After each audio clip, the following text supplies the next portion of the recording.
Olá pessoal, aqui quem está falando de novo, professor Edu, professor de matemática da ION Vestibular. Estou aqui agora para passar um kit básico de sobrevivência em função do primeiro grau. Função do primeiro grau, como todo mundo sabe, está em qualquer vestibular. No Enem isso cai adoidado e uma característica no Enem é que ele não vai anunciar que o problema é de função do primeiro grau. Você que deve perceber o comportamento proporcional e usar o conceito de função do primeiro grau.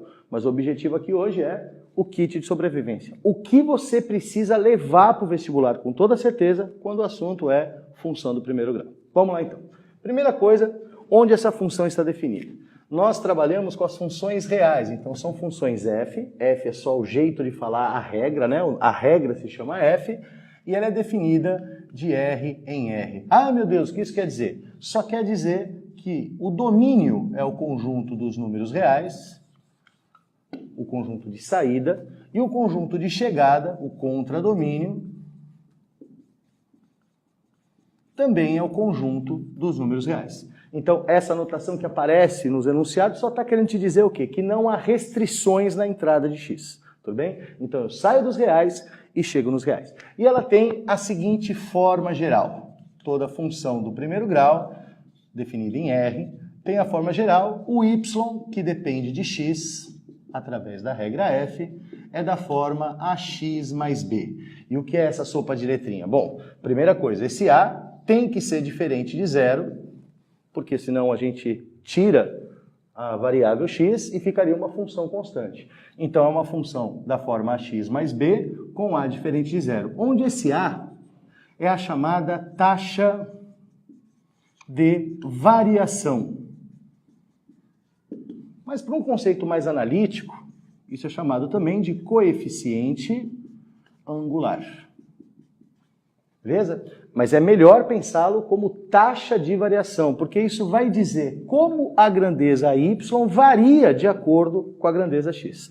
E coeficiente angular é por conta do gráfico, onde nós vamos ter uma reta que pode ser crescente ou decrescente. Então, como taxa de variação, esse a representa o que para a gente? A variação de y sobre a variação de x. E como coeficiente angular, esse a que vai ter a ver com gráfico, que a gente sabe que o gráfico da função do primeiro grau é uma reta inclinada. E o que isso quer dizer? Que é uma reta que não é nem paralela ao eixo x, nem paralela ao eixo y. Então essa reta ela vai ter um comportamento crescente ou decrescente. E aí o a funciona como coeficiente angular. Se o a for maior do que zero, nós temos um comportamento crescente. O que isso significa? À medida que uma grandeza aumenta, a outra também aumenta. Agora, quando a é menor do que zero, o comportamento é decrescente.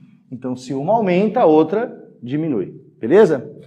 Esse b, ele é chamado de termo independente ou coeficiente linear.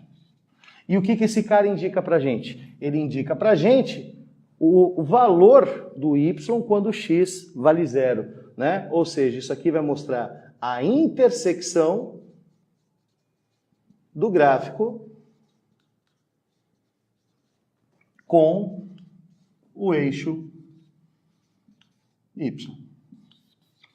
Então, quando a gente olha para uma função do primeiro grau, a gente tem que olhar bem para esse a e para esse b.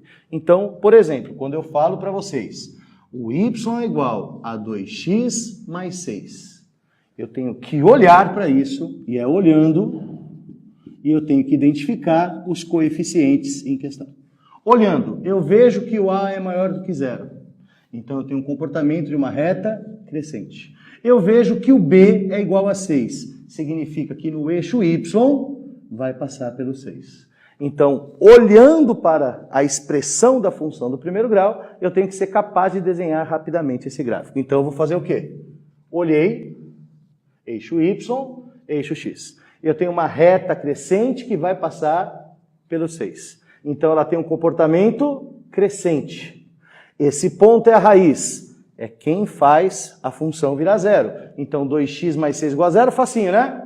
Menos 3. Pronto, está desenhado o gráfico da função. Beleza? E a partir daqui a gente consegue responder qualquer coisa. Por exemplo, quando que 2x mais 6 é maior do que zero? Eu olho e vejo que isso acontece depois do menos 3.